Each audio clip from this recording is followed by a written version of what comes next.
In 1985, he co-founded America Online. He took the company from its primitive dial-up days to one of the biggest media mergers ever. Case went on to invest in the next generation of disruptive companies. They include Zipcar and Living Social. He's the author of The Third Wave, an entrepreneur's vision of the future. The book is published by Simon & Schuster, a division of CBS. Steve Case joins us now. Welcome. Oh, good morning. What is the third wave? It's really taking the internet to the next level and really integrating it in every aspect of our lives. Education, healthcare, food, transportation, energy, really important parts of our lives that actually haven't changed that much in the first wave or the second wave. So I think it's going to be an exciting time. So how will it be manifest? Take healthcare, for example. Right now, if you go to the hospittal, it works about the same way it did 20 years ago. With all the forms you have to fill out. Fill out different forms and having a more personalized approach to medicine, where you can really have a better sense of what's happening, tools to stay healthy, manage chronic disease, or education. The way there are computers in classrooms now, but the way most kids learn is about the same. New systems that allow for more personalized, adaptive learning are becoming more possible. But this is going to create some challenges because the entrepreneurs in Silicon Valley all around the country that want to tackle health or education can't just focus on the software, they focus on the apps. They also have to partner with some of the institutions and also understand the role of government because many of these sectors are regulated. So I think it requires a different mindset and sort of a different playbook for this next wave. And you make a very key point in this book, how government should play a role. How is that?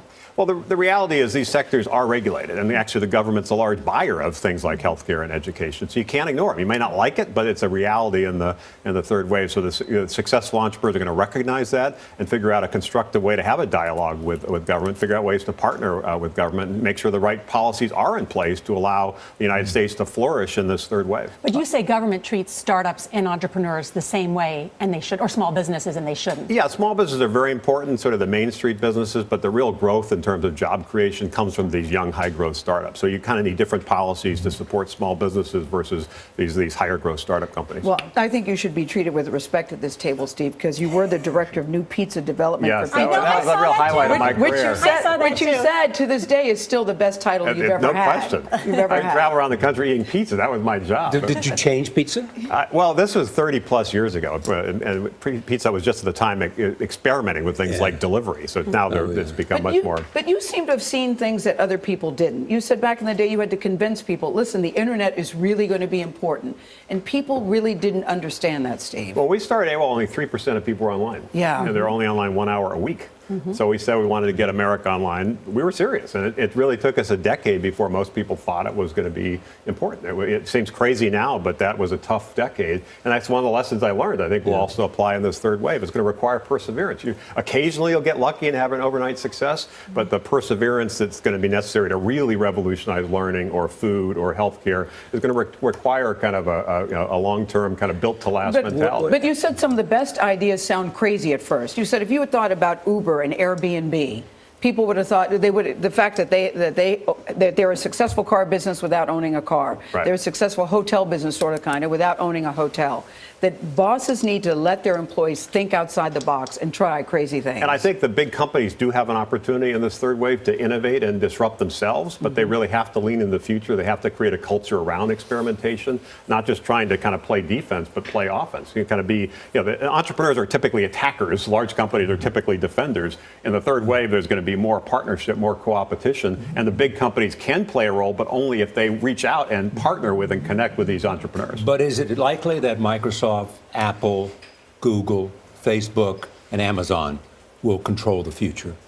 It's likely that many of them will, but it's likely some new ones will emerge that didn't exist. When we started AOL 30 years ago, even when we merged with Time Warner 15 years ago, a lot of those companies didn't exist. Facebook didn't exist at all. Amazon was still mostly selling books. Google was just doing search. So it shows that innovation creates new opportunities. Some seize those opportunities, others going to get left behind. But I think part of the message I'm trying to convey in the book is not just about the business side of the entrepreneurs or the corporate executives.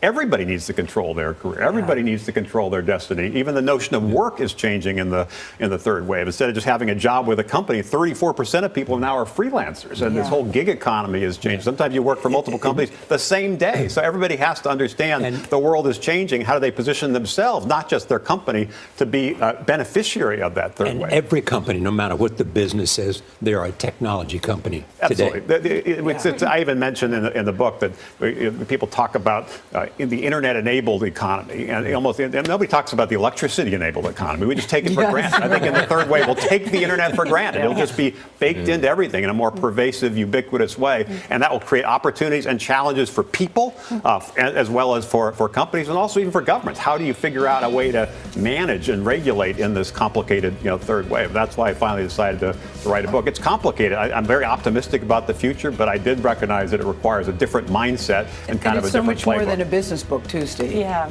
So much more. Yeah, you were very candid about all your ups and downs. Yeah. Oh, a lot. People learn more from mistakes and lessons. I tried to communicate a lot of those in the book. You did. Steve Case, great to have you here at the table. Thank you all. Thank you.